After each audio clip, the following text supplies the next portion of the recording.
et notre demain, comme pour vous dire, qu'est-ce que nous autres Africains essayons de faire pour pouvoir garantir notre avenir. L'Afrique se cherche, toujours. Elle jette des coris. Elle se jette elle-même dans les bras du premier charlatan susceptible de lui fournir des fils et des filles capables d'user de leur talent pour lui permettre de transformer le cuivre en or. Avouons-le, l'exercice n'est pas des plus aisés. Il est difficile et presque herculien. Nous sommes en 2022 et pour la majorité des pays africains, surtout ceux d'Afrique de l'Ouest, il y a plus d'un demi-siècle qu'ils sont administrés comme des États. Mais après plus de 60 années de vie, ces républiques se crêpent encore le chignon comme se disputeraient deux femmes amoureuses.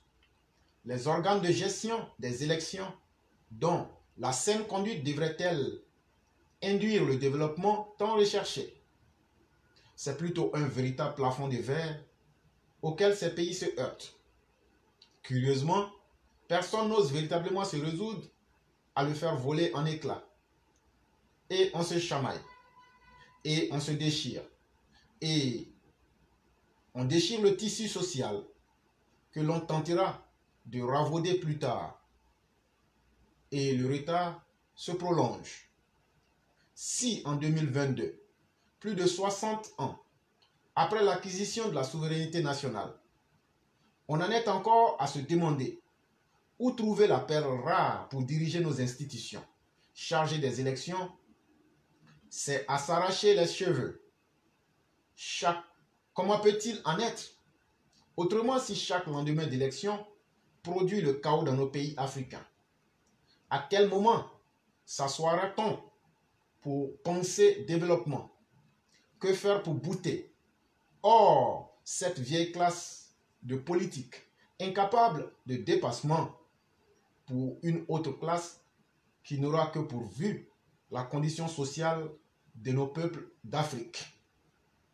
Pour certains jeunes du continent, il n'y a rien d'autre à faire que de surprendre cette vieille classe, exactement comme du temps de l'exécution de la peine de mort, quand les gardiens de prison qui venaient chercher le condamné à mort prenaient soin d'ôter leurs chaussures et de déplier un tapis devant la porte de sa cellule avant d'y pénétrer, afin de surprendre le malheureux dans son sommeil.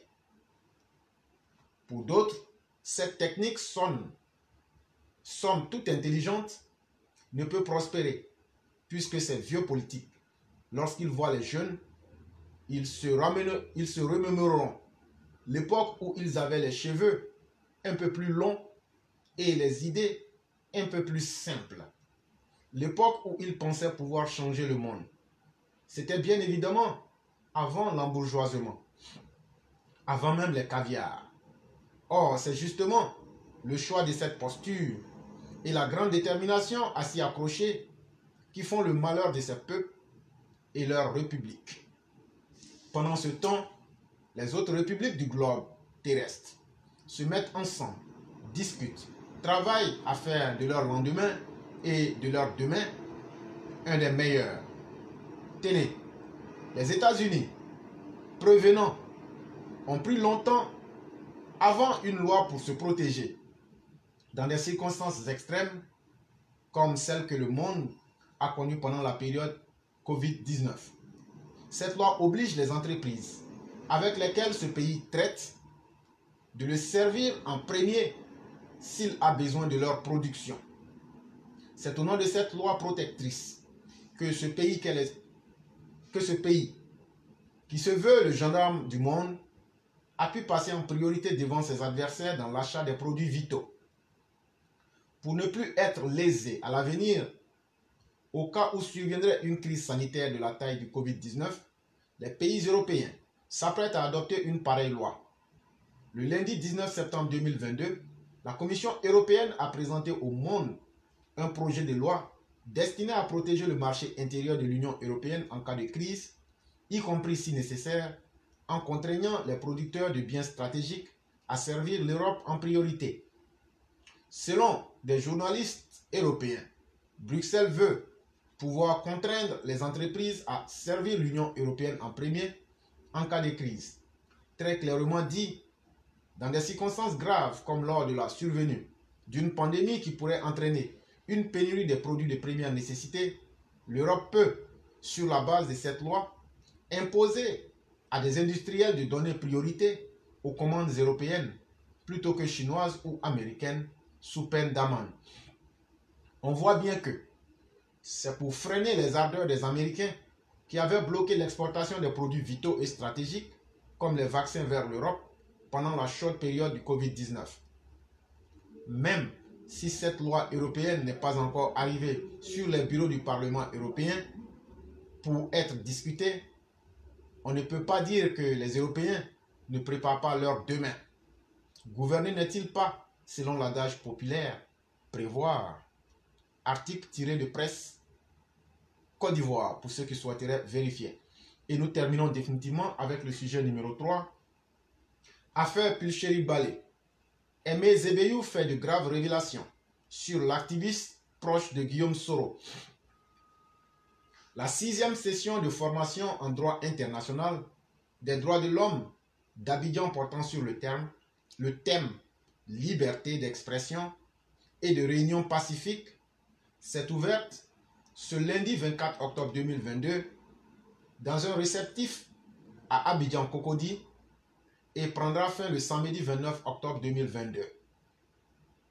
Organisée par la Fondation René Cassin, cette session se tient en partenariat avec la Fondation Friedrich Naumann, l'ambassade de France en Côte d'Ivoire, le Conseil national des droits de l'homme d'Abidjan en abrégé CNDH. Au cours de la leçon inaugurale, Madame Aimé Zébéiou, conseillère spéciale auprès du président de la République, chargée des droits de l'homme, a fustigé l'ignorance de certains activistes. Se prononçant sur le thème liberté d'expression et de réunion pacifique, entre obligations de protection des droits de l'homme, de l'État et défis de sûreté publique, Madame Aimé Zébéiou n'y est pas allée du dos de la cuillère pour fustiger l'ignorance de Pulchéri Balé et bien d'autres activistes et groupements politiques. Petit a, les gens ignorent la loi. L'ancienne secrétaire d'État chargée des droits de l'homme a indiqué que, dans la pratique de leurs droits, les responsables des organisations de la société civile et de groupements politiques ignorent la loi. Les gens ignorent la loi et ils pensent que lorsqu'ils sont dans les organisations, ils ont le droit de faire ce qu'ils veulent. Quand j'étais secrétaire d'État chargé des droits de l'homme, le garde des Sceaux m'a dit d'appeler Pulchéri Balé pour lui rappeler qu'elle empêche l'État d'exercer ses droits en ce qui concerne les déguerpis. Je ne la connaissais pas. Je l'ai fait appeler et j'ai échangé avec elle, a-t-elle informé avant de poursuivre. Et je lui ai dit, quand il s'agit de l'intérêt public, vous ne pouvez pas empêcher qu'on puisse déguerpir. Votre rôle en tant que ONG, c'est de faire en sorte qu'ils aient leurs droits et qu'ils puissent se reloger. Ensuite, elle a profité pour m'informer qu'une marche était prévue pour réclamer la gratuité des cartes nationales d'identité. Je lui ai répondu qu'il n'a jamais été question de la gratuité des cartes nationales d'identité en Côte d'Ivoire. Au temps de Laurent Gbagbo, il y a eu un apport de l'État et les partenaires financiers qui ont subventionné. C'est pour cela qu'on a parlé de gratuité. Vous savez ce qu'elle m'a répondu? Pulchéri Balé me dit, ah, je ne savais pas. La présidente nationale du CHND a également parlé avec Samba David. Malheureusement, ils sont partis devant la CEI et ils ont été pris. Nous nous sommes battus. Ils ont donc été libérés, a rappelé l'ancienne présidente des femmes juristes de Côte d'Ivoire. Je pense que nous sommes dans un état de droit et il nous faut respecter les règles. Parlant du canal des réseaux sociaux, dont usent des activistes pour lancer des mots d'ordre de grève, Madame Aimé Zébéu suggère de suivre les voies légales en la matière. Pour elle, toute revendication sociale devrait s'inscrire dans le respect de la liberté des autres. En effet, elle estime que Pulchérik Balé utilise les réseaux sociaux pour lancer ses mots d'ordre sans pour autant prendre le soin d'avoir l'accord de l'administration publique. En ce qui concerne l'arrestation des 49 soldats, ça c'est un domaine qui relève du droit de l'État et du président de la République, qui est le chef suprême des armées. Qu'est-ce qu'une société civile a à voir là-dedans? Elle n'a rien à avoir là-dedans. Je suis société civile également. Je pense que nous sommes dans un état de droit et il nous faut respecter les règles, a-t-elle conclu. C'était un article tiré de l'avenir.ci. Et donc, mesdames et messieurs, nous avons complètement fini avec la présentation du jour.